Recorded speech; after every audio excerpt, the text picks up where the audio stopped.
Welcome to Channel. Donald Trump is once again taking credit for an auto industry boom that simply isn't happening. Despite his frequent boasts about new car factories popping up across the U.S., the reality tells a very different story. One that highlights the wide gap between his lofty promises and the actual state of manufacturing. At a White House event earlier this month, Trump proclaimed that auto plants are coming back to America like never before, insisting that companies from China, Mexico, and Europe are racing to build new facilities to produce U.S.-made cars for global markets. But industry data and on-the-ground developments paint a far less impressive picture. Trump is once again boasting about an auto industry boom that doesn't exist. His sweeping claims of new factories sprouting across the U.S. sound impressive, but the reality is far less glamorous. What's actually happening exposes the gap between his rhetoric and the facts on the ground. At a recent White House event, Trump declared that automakers from China, Mexico, and Europe are rushing to build new U.S. plants. But there's little evidence of such a construction surge.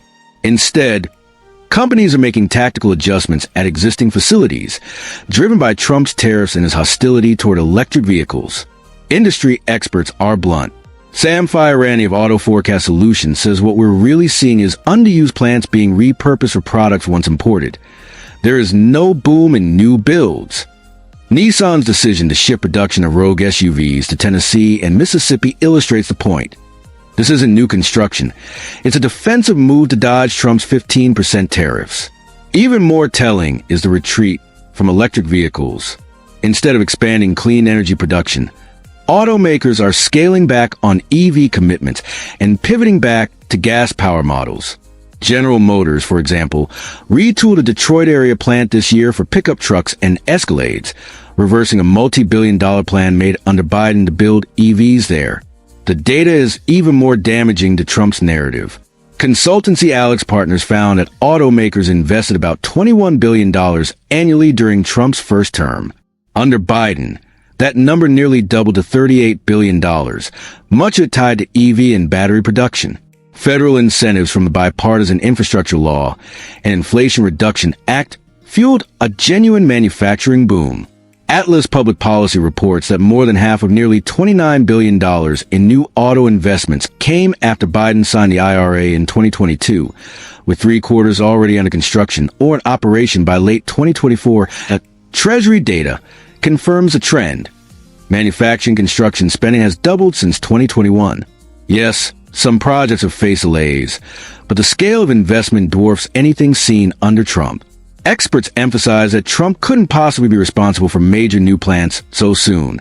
These projects take years to permit, build, and launch. Canada is also disputing Trump's claims. David Adams, president of Global Automakers of Canada, says there's no evidence companies are abandoning Canadian jobs for U.S. factories. Meanwhile, Trump's tariff-heavy approach is making new plants less likely, not more. The contrast with Biden is stark.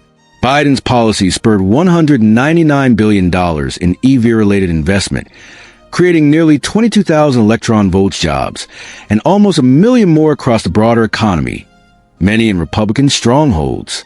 By comparison, Trump's anti-EV stance threatens to choke off the very sector driving U.S. manufacturing growth. The global picture makes a spin even harder to defend. During Trump's first term, China surged ahead in EVs.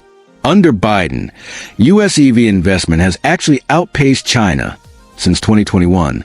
Yet Trump continues to double down on tariffs and fossil fuels, pushing companies to retool rather than expand. Even raw output numbers undermine his story.